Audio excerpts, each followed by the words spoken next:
This is the IST Health Tip of the Day. I'm your host, Roberto Parker. This podcast, we tackle the tough questions related to exercise, training for athletes, human performance, biochemical, biomechanical dysfunctions, problems that sometimes you have questions about that you don't quite know the answer to. So stay tuned, enjoy, take good notes, and God bless. Hey everybody, Roberto here with IST. As you can see, I'm in a different background today. I'm in my kitchen here, and today's topic is going to be the standard American diet as it relates to insulin. Insulin is a growth anabolic hormone. It is responsible for delivering energy, glucose that is, to different parts of our tissues and the cells in our body. Insulin is a good thing if you manage it well. It can be a bad thing if you do not manage it well. If you're eating too much of the wrong types of foods, such as high amounts of carbohydrates, over a period of time, that will bring on hyperinsulinemia, which can lead to type 2 diabetes, which can lead to things like Parkinson's, Alzheimer's, heart disease, bad joints, even irritable bowel to a degree. So you don't want to get in that state. Now, here's the problem. Breakfast, high carbohydrates, high insulin. And high insulin, by the way, is going to stay up there for about 3 to 4, maybe 5 hours. So you eat breakfast, let's say it's around 8 o'clock in the morning, and now your lunch is at 12 o'clock. Well, insulin really hasn't dropped as much as it should. So now you have another high carb meal. It gets higher.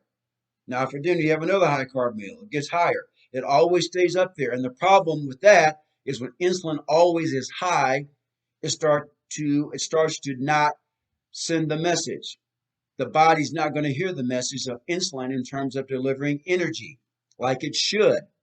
So therefore, you become hyperinsulinemia, which can lead to type 2 diabetes, which can lead to a lot of other bad diseases, sicknesses, illnesses, and debilitations. So right now, I'm going to go over a standard American meal that I feel that the average person would eat in the morning in this country. And actually, they might consider this a fairly healthy type of meal. Let's start from the top. The first meal of the day, breakfast. Instant oatmeal, 1 cup. Whole wheat bagel, 1. Glass of orange juice, 1 slice of bacon. Now I'm going to break down calories, protein, fat, and carbohydrates. Total calories, 622. These are on grams, by the way, in terms of the nutrients. Carbohydrates, 85. Fat, 12. Protein, 20. For lunch, 3 or 4 hours later, 1 cup of a taco salad. Calories, 600. Calories, 600. Carbohydrates, 102. Fat, 14. Protein, 18 grams. For dinner, 3 or 4 hours later, maybe 5 hours later. For dinner, lasagna and green beans. 1 cup of lasagna, 1 cup of green beans. Calories, 306. Carbohydrates, 49. Fat, 3. Protein is 17. Now, this person did have a snack during the day. This person's on a little bit of a health kick. So guess what they had? They had a protein smoothie. How nice of them. So, protein smoothie, 12 ounces. Calories, 204. Carbohydrates, 27. Fat, 3. Protein, 20. Now, the grand total calories, 1,737. Carbohydrates, 263. Fat, 32. Protein, 75. And the amount of fiber was 33, which probably would negate some of the carbohydrate. Might take that down to about 233. As you can see, that's a lot of carbs in one day, folks. Calories I'm not as concerned about, but if this person was trying to lose weight, they're going to have a hard time losing weight. If the person is not working out on a consistent basis, burning off some of the stuff they're putting in their system, which most people aren't. Let's just be honest. If this were your average American person, they would not be training 3, 4, 5 times a week. Now, it could be someone like an athletic person who's on a track team, a football team, a hockey team, or whatever, and they're burning a lot of calories. Maybe they're a younger person, and younger people under the age of 30 have more insulin sensitivity. That's just baked in there because as you get older, you start to lose insulin sensitivity and you gradually become more insulin resistant if you don't do things to counteract it.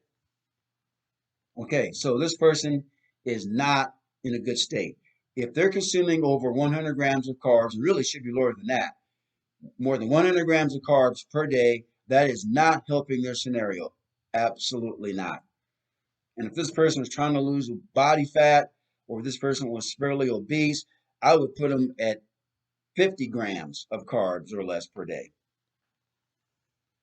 Now, I put together my own little program here. And by the way, I do this for a living every day. All right, for breakfast, 1 slice of bacon, okay? 2 eggs sunny side up, or scrambled, or boiled, or whatever the case might be. 1/2 cup of blackberries. Now, the caloric breakdown is 262, carbohydrates 8, fat is 10, protein is 14. For lunch, 1 cup of tuna fish with some mayo in it, some raw spinach, 1/3 of a cup, 2 slices of roast beef. That is the person's second meal of the day, their lunch. Calories, 469, carbohydrates 8, fat is 24, protein is 46. Okay, now for dinner, the third meal of the day. Okay, we have salmon, 1 slice, zucchini cooked in butter, 1 cup, calories, 130, carbohydrates 4, fat is 6, protein is 13. For snacks, I should say, this person had 2 meat sticks, pork or beef. They're like miniature summer sausage sticks is what they are. 2 pieces. 2 tablespoons of almond butter. No honey, just plain almond butter. Calories were 750, carbohydrates 19, fat 62, and protein was 32. And the amount of totality in everything, calories 1,611, just a little bit less than the first person. But here is the big difference. Carbohydrates, 39 grams. I'll repeat that, 39 grams compared to the previous menu, the standard American menu of 260. Fat, 102. Protein, 105. Now, I do a lot of reading on nutrition, ladies and gentlemen. I follow a lot of people on these different social media sites, people that I know are credible in what they say. Now, there's a doctor by the name of Gabrielle Lyon. I follow her quite a bit. She's done a lot of research on what she calls muscle-centric protein. Now, according to her, and I agree with her, you should be taking in a minimum of 100 grams of protein per day for life sustainability, for protein synthesis, to maintain good lean tissue, in addition to managing your carbohydrate intake. Fat, by the way, is a very good source of energy that can replace carbohydrates because once you get into your fat burning mode and you have a lot more fat available to burn in your body than carbs, you're going to be much better off. You're going to be more lipolytic, meaning fat burning. Plus, it's also better for mental cognition. So, to wrap this up here, keep your carbohydrate levels well managed. That will help to stabilize insulin. You cannot put on excess body fat without insulin. Now, the more muscle tissue you have, you can afford to take in more carbohydrates. But as I said, let's be honest, most Americans are not in that scenario. I work out 3 to 4 days a week. I'm active just about every day, though. And even myself, I keep my carbohydrate levels at a fairly moderate level to low level. So, guys, if you have any questions about any nutritional part of your lifestyle, I do menu planning. I'll set up a menu for you 3 day, 4 day, 5 day, 6 day, 7 day a week. I do training. I do it virtually. I do it in person, whatever the case might be. Now, subscribe to all my pages. I'm on YouTube, LinkedIn, Rumble, Facebook, Twitter. I'm on all that stuff. So check me out and subscribe. This has been an IST health tip of the day. Take care. God bless. Bye bye.